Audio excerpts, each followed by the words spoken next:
you were to be true to yourself, you can list at least one thing that you are confident in. Even if you classify yourself as an unconfident or inconfident person, at some level you know you are confident in doing something in particular. Why is that? If you want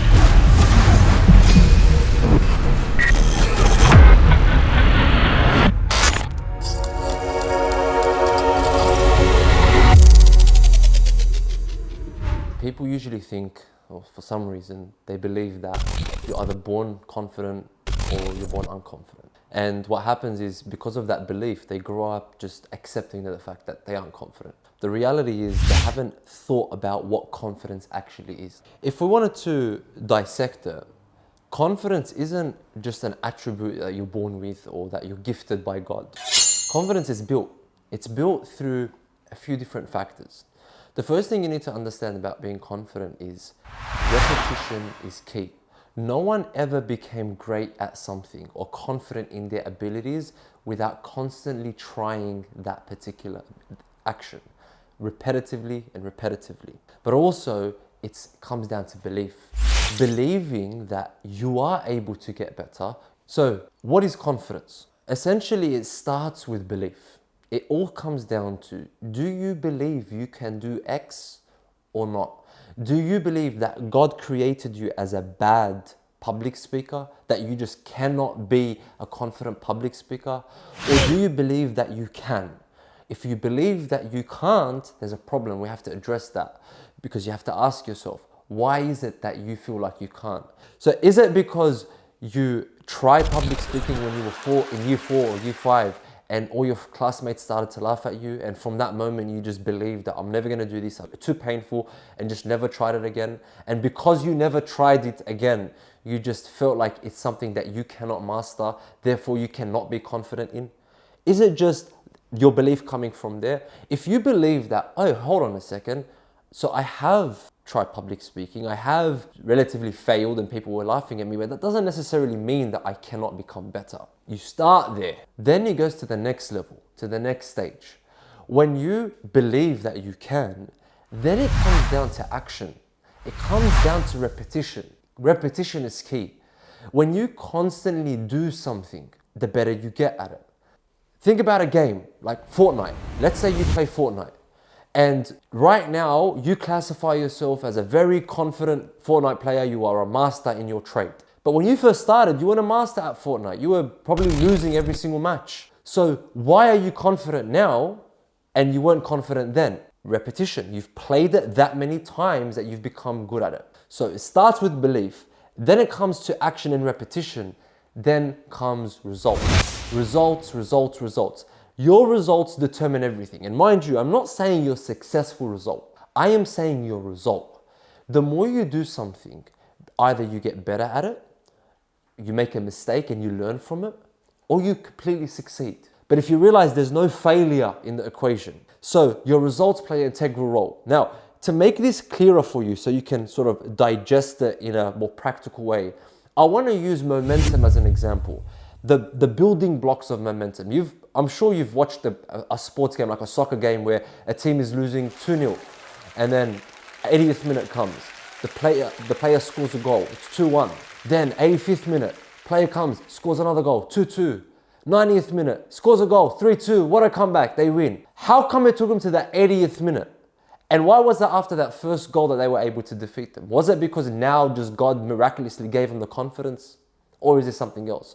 To help you understand this so you can deconstruct it and use it in your life, let's use the 4 building blocks of momentum. The first category, or the first box, is that of belief. It starts with belief.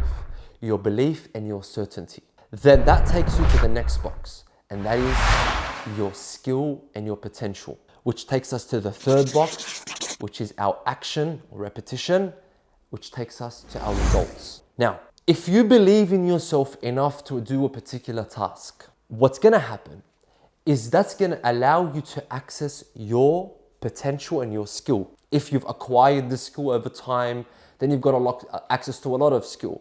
But you definitely have potential. That's a God-given right. Every single one of us has potential.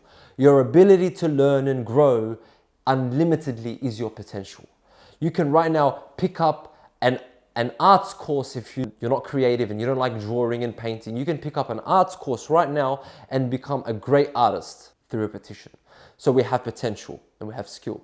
Then it goes to the next box, which is action.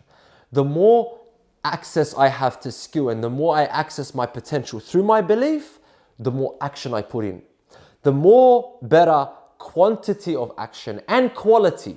So the amount of work I do, but the type of work that I do, I'm gonna get a result. That result is then gonna either be a good result, positive in nature, it's success, I achieved the goal that I wanted to achieve, or it's gonna be a negative result.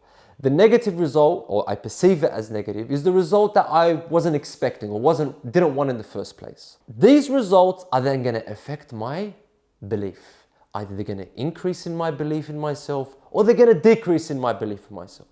If they decrease in the belief in myself, I'm going to access less potential and less skill. If I access less potential, I'm going to be doing less work, which is definitely going to result in less results. So if we were going to take these building blocks and apply it to the example that we gave before, the soccer team was down 2-0. They definitely have the potential, but they didn't believe in themselves until they scored a goal. When they scored a goal, what happened was it increased in their belief. It increased in their certainty. They can actually now come back. We scored a goal in 1 second. We have 10 minutes left, we can score another goal. So that allowed them to access more potential. It's not that they now have more potential or they have more skill, it's they accessed more potential and more skill. Then that allowed them to do more work and a higher quality of work. So they played harder, they put more energy in, more effort, which resulted in them scoring a goal. So now it's 2-0, 2-2. And of course, the same cycle. Created more belief, created more certainty, created more access to your potential and skill, more quality and quantity of action, and better result, they scored a 3-2. And you can apply it to your life in any aspect of your life. Try and ask yourself, the time that I wasn't good at public speaking, is it because I lacked in belief? Is it because I lacked in skill and potential? Is it because I lacked in action? Or is it because I lacked in result? And then you can start to understand, if I lack in belief, why am I lacking in belief? Why don't I believe in myself? I definitely am capable of doing so and so. I am definitely capable of speaking in front of a group of friends and a group of people. I'm definitely able to. And you know what? Just because I failed once or twice or 3 times, just because my friends laughed at me when I was in E3, that doesn't mean that God created me incapable of public speaking. I am capable. So you know what? I'm going to acquire more skills. I'm going to access more potential. I'm going to try and learn harder. I'm going to learn more. I'm going to read books. I'm going to speak to people that are good at public speaking. I'm going to get mentors. I'm going to get coaches. I'm going to try and do better. So now you've accessed more skill, more potential, which leads you to doing more action, more repetition, more quantity. You get your friends, you get your family, you get the people that you're comfortable with, you speak in front of them, you apply the skills that you've learned, you speak and you continue to try, which then you're starting to get more compliments, which is a better result. The more compliments you get, even the constructive criticism that you get, remember, because there's no negative result. It's either you learn, you grow, you make a mistake and you learn from that, or you get the result that you want. But there's always a learning feedback mechanism. That's the whole idea. You have to remove the fact that, I lost or I'm a failure. Because if you believe in that, you've lost your belief in yourself. So there is always potential to grow. So you get that result, you get the compliments, and then that allows you to have more belief. You know what? I can do this. I can become a public speaker. And then you try and access more potential. You do more work, more reps. You get better results. So ultimately, my friends, can you create confidence? Absolutely. Can you become a confident person in any aspect and element of your life? Absolutely. It just comes down to belief. And I'm not saying, please don't understand that I'm saying like, be a positive thinker and just do positive affirmations. No, there's work, there's hard work to be done. But it starts with you believing that you can actually do the work. That if I did the work, I will, and it's possible for me to get the outcome. And unfortunately, a lot of us just simply believe that we can't. And thanks to people like Dr. Carol Dweck, who introduced the growth mindset and in a miraculous way, showing the world that no, this is real. Fixed mindsets, growth mindsets. People think that they are limited, that they can't do and they can do, and God created them without confidence. God created them without charisma. God created them without this and without them, and they can't fix it. They're just not smart, or they've got a left-sided brain or a right-sided brain, or all of these different labels. But ultimately, you can do and be whatever it is you want. You need to understand the formula. And I hope this formula has been powerful for you and effective for you, so that you can apply it in your life and use it to gain confidence in whatever field that you want.